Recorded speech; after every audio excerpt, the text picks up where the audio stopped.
জলগোলা committee ক্লিনিকের জমি দান করেছেন। মহান মুক্তিযুদ্ধের সময় আপনি দেশ স্বাধীন করার জন্য অস্ত্র হাতে যুদ্ধ করেছেন। আজকে এই এলাকার মানুষের যে স্বাস্থ্যের চিকিৎসার বিষয়টা চিন্তা করে আপনি জমি দান করেছেন। এই জন্য আমরা এলাকাবাসী আপনার প্রতি কৃতজ্ঞ। আর আমরা যে জিনিসটা জাতির জনক বঙ্গবন্ধু শেখ মুজিবুর রহমান এই বাংলাদেশ স্বাধীন করেছেন কিছু লক্ষ্য এবং উদ্দেশ্য নিয়ে। সেই লক্ষ্য এবং উদ্দেশ্য ছিল এদেশের মানুষের রাজনৈতিক, অর্থনৈতিক, সামাজিক, বুদ্ধিবৃত্তিক সব ধরনের মুক্তি। আর ওনার কন্যা জননেত্রী শেখ হাসিনা প্রতিনিয়ত কাজ করে যাচ্ছেন গ্রামীণ জনগোষ্ঠীর সার্বিক উন্নতির জন্য।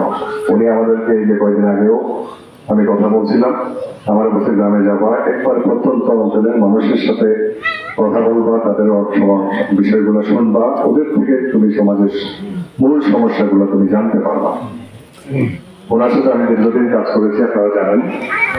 ওনার সমস্ত কর্মকাণ্ডের মূল উদ্দেশ্য ছিল গ্রামীণ জনগোষ্ঠী। উনি বলতেন গ্রাম উন্নত না হলে দেশ উন্নত হবে না। ঠিক দেখবেন আপনি যেরকম পদ্মা ব্রিজ করছে, ঠিক একইভাবে বয়স্ক ভাতা, বিধবা ভাতা এগুলো দিয়ে কিন্তু গ্রামের মানুষজনে চিন্তা করতেছে। গ্রামীণ রাস্তাঘাট অনেকে বলে যে এগুলো করে লাভ কি? হ্যাঁ, এগুলো করে লাভ কি? অনেকেই অনেক ভাবে বলছেন এই গ্রামে এগুলো না করে আমরা বড় বড় প্রজেক্ট করতে পারি।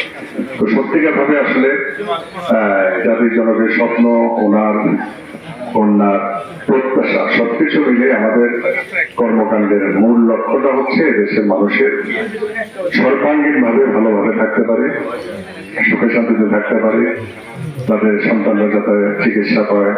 এই ধরনের কমিটি ক্লিনিক এটাও কিন্তু প্রধানমন্ত্রী শেখ হাসিনার আবিষ্কার। 1998 সালে উনি এটা শুরু করেছিলেন। 97 সালে শুরু করছেন, বেশ কয়েক হাজার করার পরে আবার 2001 সালে সরকার পরিবর্তনের পরে তার তৎকালীন সরকার এটা টোটালি বন্ধ করে দিয়েছে। 7 বছর টোটাল কমিটি ক্লিনিক পুরোপুরি বন্ধ ছিল। এখন আবার ক্ষমতায় এসে উনি চালু করেছেন। আপনাদের জঙ্গলগুলোর মতো এই প্রত্যন্ত অঞ্চলে এটা হয়েছে। আশা করি সব ধরনের উন্নতি হবে। আর আপনাদের এই রাস্তাগুলো আমি দেখে গেলাম, ইনশাল্লাহ চেষ্টা করবো ভবিষ্যতে যখন আসবো তাতে রাস্তা যাতে আসতে না হয়। কিছুটা সময় লাগবে, যদি আপনাদের এটা ইয়েতে না থেকে থাকে কিছুটা সময় লাগবে, কিন্তু আল্লাহর মতো হয়ে যাবে। কিছু পদ্ধতি আছে, পদ্ধতিগুলো ইয়ে করে আল্লাহর মতে এটা করে যাব।